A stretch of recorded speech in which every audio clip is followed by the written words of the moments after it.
Hi everyone, welcome to the webinar and workshop series conducted by TCS in lieu of the upcoming OCS exams happening in February 2025. My name is Nick and I'm the lead tutor and evaluator for OCS at TCS. So let's look at the session plan. Today's session is going to be extremely short because I know for a fact that you are involved with your last minute preparations. So I'm not going to take a lot of your time. I'm trying to wind this up within 20 to 30 minutes. So first things first, I will be sharing some tips with you to make sure that you maintain your confidence both before the exam and at your real examination. And I will also conduct a Q&A session. If you have last minute questions or queries, you can get them addressed at this workshop. So what are you supposed to do to maintain your confidence? So before the exam, you are supposed to rest your mind and body. So you have to, with this in mind, it's best practice for you to stop all your work a day or two before your examination. So I'm asking you to do this with the intention of ensuring that you walk into the exam with a high level of open-mindedness, because this exam is not just testing your theory knowledge, it is also testing your application skills. So there's absolutely no point of going through mock exams, answer plans or suggested answers on the day of the exam or 2 or 3 days before the exam, because if you try to do so, you'd be exposed to stressful situations. I don't want you to walk into the exam with a stressed mindset. Instead, you have to complete all your work a day or two before your exam. Start relaxing, start resting, because when you are well rested, both physically and mentally, you are well poised to perform really well at your examination. Because as I've mentioned throughout this webinar and workshop series, the examiner is trying to replicate a real life corporate environment. So if you are to function properly in a corporate setting, then you need to be well rested, because it's as if you are walking into office on a Monday. So if you were up until late on Sunday, or if you were exposed to extreme levels of stress in your weekend, then you cannot function properly on a Monday. So with this in mind, stop all your work a day or two before your examination, and do not refer to any study material, mocks or answer plans, especially on the day of the exam, because I've seen students doing this. You should avoid this, because just because you go through all the mock exams and answer plans or the suggested answers, you won't get the same type of scenarios at your real examination. The scenarios and the information in each scenario will be different.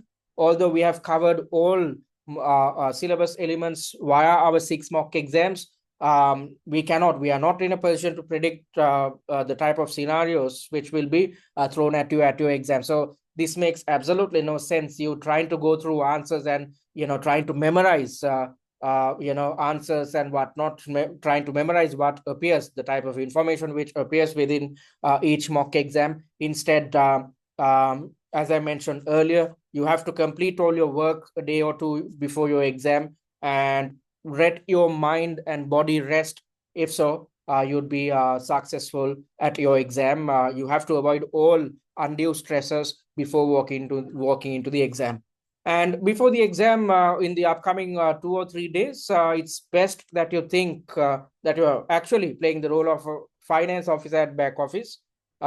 This will help you to improve the way in which you view each and every question. So the OCS exam is a highly technical exam. There's not a lot of decision making involved. So your life is quite all right at the OCS exam compared to the other CIMA case study examinations. However, if you think like the finance officer, you will always consider all the information presented in each scenario when developing answers. You will always operate with a mindset that, okay, my boss is sharing some information with me, and based on this information, I'm supposed to come up with my suggestions, especially when addressing requirements to do with key performance indicators or KPIs, where your decision making skills or your recommendation skills are tested, then you will come up with the best type of KPIs, best type of recommendations when you think that you are actually playing the role of a finance officer, when you think that you are actually working for this company. Because at office, what you do is you will read through each scenario before coming up with your responses. And when coming up with your responses, you try to address all the concerns which are highlighted within the scenario or the email which you receive. So you need to replicate a similar methodology at your real exam as well.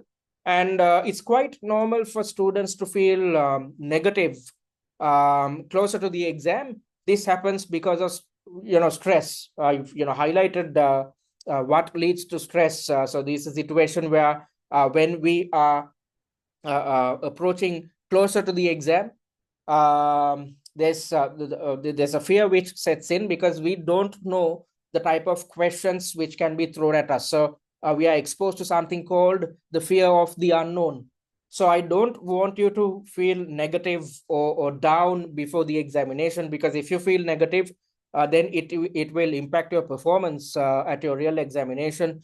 So if you had stuck to our study plans, we have shared various different study plans. We shared an 8-week study plan. Some of you stuck to it, and some of you started your preparations halfway through, right after receiving results for the November 2024 sitting. So focused on these students, we shared a 3-week study plan as well. So if you had stuck to our study plans, you would have completed all 6 mock exams by now. And on top of that, you would have watched all the master classes and redeveloped answer plans. You need not do anything else before walking into the exam. So in the upcoming 1 or 2 days, simply go through the answer plans which we have developed, focused on all 6 mock exams. And if you invested on the value pack, I suggested that you develop answer plans on your own based on the suggested answers. So in the final days, simply go through the answer plans of all 6 mock exams, and after you are done with it, always tell yourself that you have done your best. You have completed everything. You have completed all 6 mock exams. You have completed your revision. This will help you get out of negative situations. And on top of that, I want you to believe in your skill set, because you might think that however much prepared you are as students, there's a tendency for you to think that there's something more which you can do. As a student, I felt this as well. I always stuck to a study plan. I was involved with self-studies when I was completing CIMA. So, although I stuck to the study plan, although I finished everything, 2 or 3 days before the examination, still I felt that there's something which I can do. Still I felt that I might have missed out on something. So because of that, I tried to go through study texts or study notes once more, which is totally unnecessary, which will only expose you to stressful situations. So don't do the same mistakes when you are before walking into the exam. So to let go of the negativity, make sure that you complete all your mock attempts and revision at least a day before your examination. And on top of that, whenever you feel negative, always remind yourself that you have done what is necessary and that you have stuck to the study plan. And on top of that, just remind yourself that you just need 80 marks to pass. The total score is 150, out of which you just need to achieve 80 marks. So, even if you screw up half your paper, you will still end up passing your exam, because as a percentage, 80 divided by 150 is just 54%. So you still can pass the exam if you come up with inaccurate answers concerning half of your paper. So let go of any negativity, because if you walk into the exam believing in yourselves and believing in your skill set, then it will reflect on the quality of your answers. Because if you doubt yourself when going through your answers, the marker will definitely know that you are not too confident about your skill set. You are not too confident about yourself. So don't fall into this trap. Don't let negativity take over you. Instead, always believe in yourself, always tell yourself, okay, I've done my part. And on top of that, always tell yourself that you just need 80 marks to pass.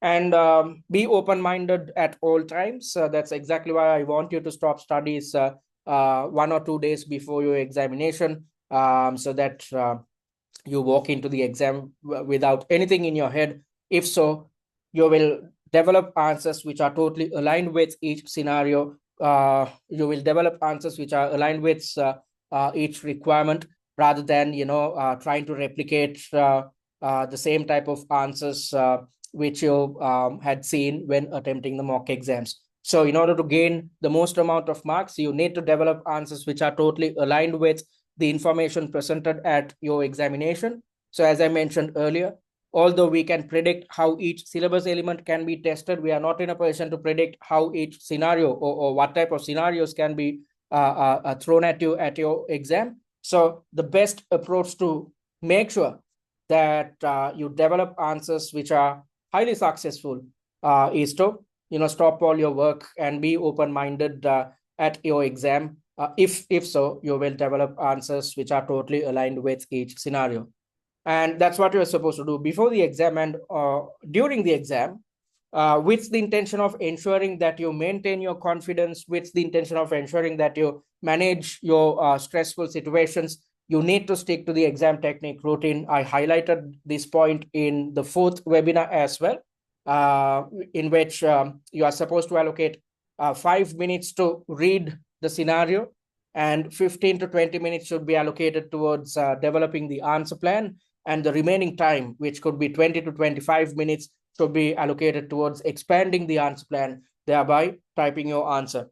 So if you stick to this 3-step process, you are not trying to multitask, because as you would have experienced when you are when you're operating under a time pressured environment, you can't successfully multitask. So that's exactly why I've suggested a system in which you are allocating a certain time to read, you are allocating some time to plan, and then you are allocating some time to type. So don't try to read, plan, and type don't try to carry out all these 3 activities together. Instead, allocate time appropriately, so that you are not mixing up all these 3 elements when addressing your questions. And this will help with regards to stress management as well, because out of these 3 tasks, reading and planning are the most stressful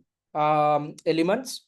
And as per our study plan, once you read, you are supposed to develop the answer plan, and once you're done with the answer plan, the next step is to type. So when it comes to typing, you are not supposed to think anything, because you have already planned out your answer. You already know what to include in your answer. You already know how to structure your answer. So when it comes to typing, it's as if you are relaxing towards the last 20 minutes of each section.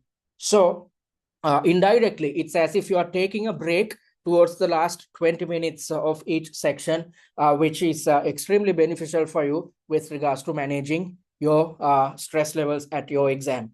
So in the first 25 minutes, you are really focusing on rational thinking, rational decision making.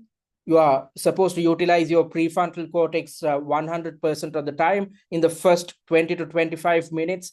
That's when you are reading through the scenario and developing the answer plan. And once you are done with the answer plan, there's no planning involved. So because of that, it's simply a matter of expanding the answer plan, thereby focusing your attention towards typing. So it makes your life easy to type when you know what to include within the answer. So since you have already planned out the answer, you can it's as if you are letting the brain or the prefrontal cortex rest for about 15 to 20 minutes towards the end of each section, which will be extremely beneficial for you or with regards to managing your stress levels and fatigue across all 4 sections at your real examination.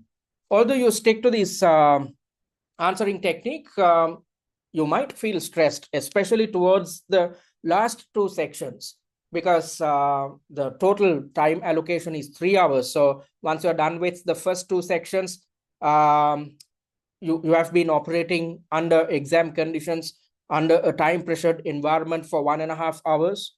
So your brain will ask you to take a break. Although your brain tells you to take a break, you can't. So towards the last two sections, sections 3 and 4, you will, even if you are sticking to this answering technique, you will feel some type of stress, some type of fatigue setting in. So whenever you feel this, as I mentioned in the fourth webinar, you need to take steps to switch off your amygdala. So I explained all these things in depth in the fourth webinar. So you are supposed to utilize your prefrontal cortex, or the front part of your brain, when reading and developing the answer plan. However, when operating under a time pressured environment, the prefrontal cortex will only function for 30 to 45 minutes.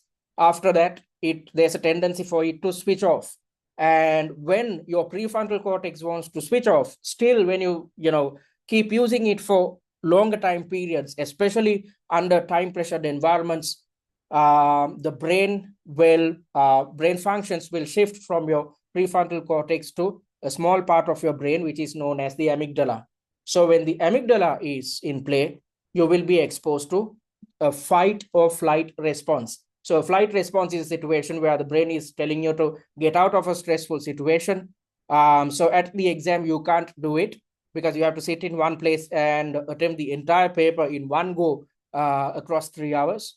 So you can't, take flight or remove yourself from a stressful situation. The other option at your disposal is to fight the stressful situation. So when it comes fighting the stressful situation, rather than forcing your brain unnecessarily, you need to take steps to switch off your amygdala. That's the only way to fight a stressful situation. So how can you switch off your amygdala? As I explained in the fourth webinar, you are supposed to close your eyes and breathe slowly for 2 minutes. When inhaling, inhale through your nose, and when exhaling, exhale through your mouth. And when inhaling, count to 3 slowly, and when exhaling, count to 3 slowly. This is the only way to switch off your amygdala and shift your brain functions back to your prefrontal cortex. And on top of that, it's best practice for you to take a 2-minute break between sections. So let's assume you're done with the first section. So you're done with the first 45 minutes of your examination.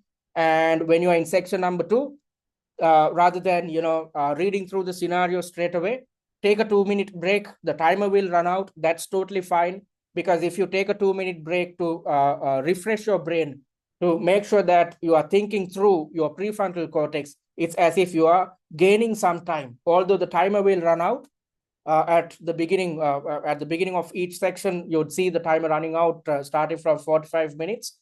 However, if you take a break, a 2-minute break, thereby focusing on your breathing in the same manner which I explained a while back. When inhaling, inhale through your nose, and when inhaling, take a deep breath slowly, count to 3, and when exhaling, exhale through your mouth, and again count to 3 slowly. So if you do this before starting each section, it's as if you are taking steps to reset your brain.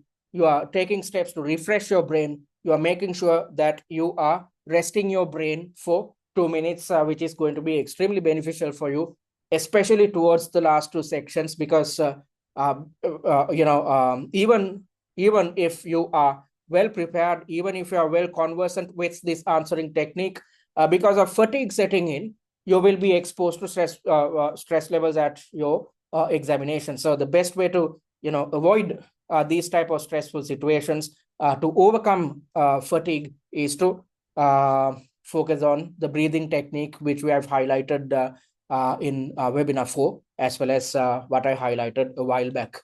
And it helps to drink some water as well. So it will help calm your nerves. But you can only do so if you are attempting the exam at an examination center, because if you're attempting the exam at home, you can't have a water bottle with you. And on top of that, in certain examination centers, the invigilators won't let you take a water bottle. If so, you can't do this. But if you have the opportunity, then before starting each section, right after doing a breathing exercise for 2 minutes, have a sip of water, and start reading through the scenario and practicing this answering technique. And always, whenever you feel stressed, when breathing, you can do this as well. Remind yourself that you have done your homework. You can only do this if you are if you had completed all 6 mock exams and redeveloped answer plans and watched all the master classes. So even if you didn't have time to do all 6 mocks and conduct revision, that's fine. Just lie to yourself that you have done your homework whenever you feel stressed, and always remind yourself that you just need 80 to pass. So as a percentage, it's just 54%. So as I mentioned earlier, even if you screw up half of your questions, you will still end up passing your examination. And always make sure to give your best shot. So in order to give your best shot, you need to be well rested before the exam. So that's exactly why I'm asking you to take a day or two off before your examination. Stop all your work a day or two before your examination so that you are well rested both mentally and physically. If so, you are well poised to give your best shot at your real examination. And if you stick to the answering and time management technique, which we highlighted in webinar number 3, then you are well poised to come up with well-structured answers. And at the same time, make sure that you manage stressful situations in the most effective manner and you manage your fatigue levels at your real examination. So this is doable.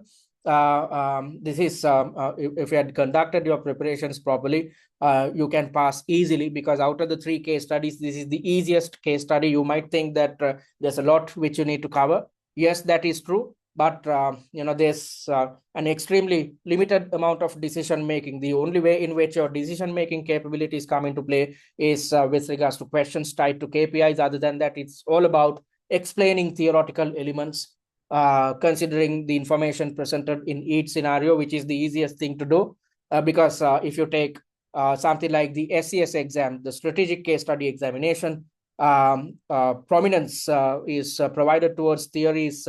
15 if you take all the questions, 15% of the questions will be testing your theory knowledge, and 85% of the time your decision making skills will be tested. So there's no decision making at this stage other than with regards to suggesting KPIs. So it's only a matter of showing to the examiner that you have learned your theories and you know how to apply these theories at your real examination. So students who stick to our study plan end up getting more than 100 marks when the pass mark is just 80.